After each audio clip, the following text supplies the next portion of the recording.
ጌታ የ7 ዓመት ልጅ ሳለ እናቱ ቅድስት ድንግል ማርያም ውሃ ይቀዳላት ዘንድ ላከችው። በጥበብና በሞገስ ለእናቱ እየታዘዘ አደገ እንዳለ መጽሐፍ። በመንገድ ላይ ውሃ የሚቀዳበት ገንቦ ተሰበረ። ልዑለ ባሕሪ ሁሉን የሚያደርግ ድንቅ አምላክ ነውና ውሃውን በለበሰው ልብስ ይዞ ወደ እናቱ ተመለሰ። እመቤታችን ቅድስት ድንግል ማርያም በነገሩ ፈጽማ ተደነቀች። የሚያደርገውን እየተመለከተች በልቧ ተጠብቀው ነበር እንዳለ ቅዱስ መጽሐፍ።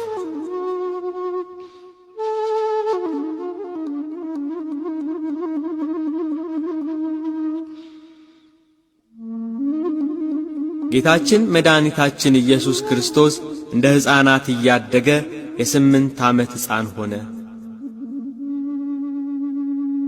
በ8ኛው ዓመቱ አረጋዊ ዮሴፍ ይሄ ሕፃን መጽሐፍትን መማር አለበት ብሎ ከመምህር ዘንድ ወሰደው። ሕፃኑ ኢየሱስ ክርስቶስ ትምህርት ቤት ገባ።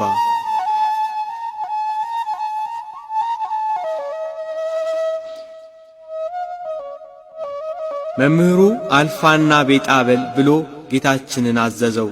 ጌታችን ኢየሱስ ክርስቶስ ግን እንደ ሕፃናቱ በል የተባለውን አልደገመም። አልፋ ማለት ትርጉሙ ምንድነው ንገረኝ ብሎ መምህሩን መልሶ ጠየቀው። መምህሩ ፍጹም አዋቂ መሆኑ ስለገባው ደነገጠና ማስተማሩን ተወ።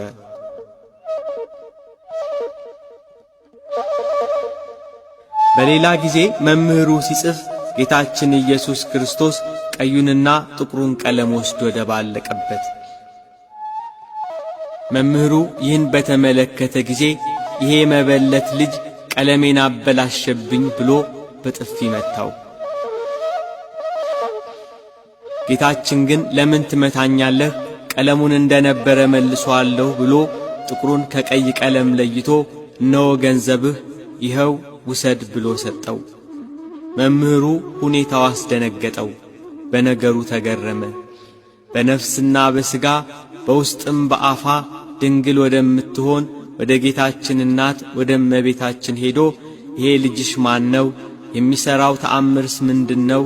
ነቢዩ ኢሳይያስ ድንግል በድንግልና ትወልዳለች፣ ስሙን አማኑኤል ብላ ትጠራዋለች ብሎ ትንቢት የተነገረለት እሱ ነው እንዴ? ብሎ ግራ ተጋብቶ መልሶ አስረከባት።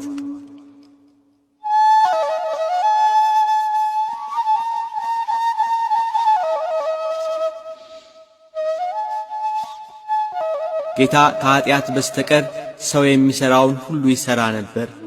በልጅነት ወራቱም እንደ ልጆች ይጫወት ነበር።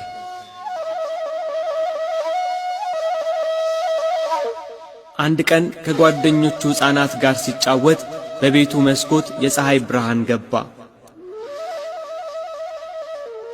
አማኑኤል የተባለ ጌታችን ኢየሱስ ክርስቶስ በፀሐይ ጮራ ወይንም በፀሐይ እግር ላይ ወጥቶ ተቀመጠ።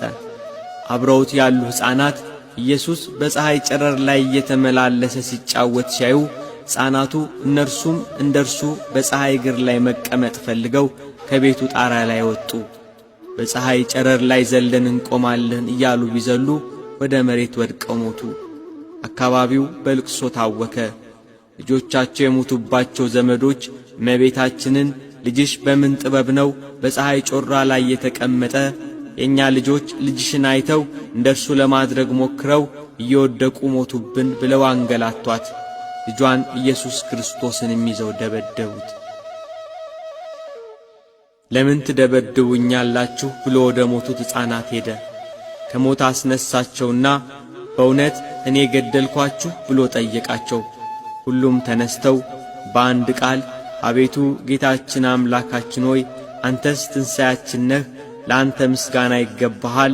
ለላከህ ለአብ ምስጋና ይገባል። ለባሕሪ ሕይወትህ ለመንፈስ ቅዱስ ምስጋና ይገባል። መላእክት በሰማይ ሲያመሰግኑ ሰምተናል አሉ።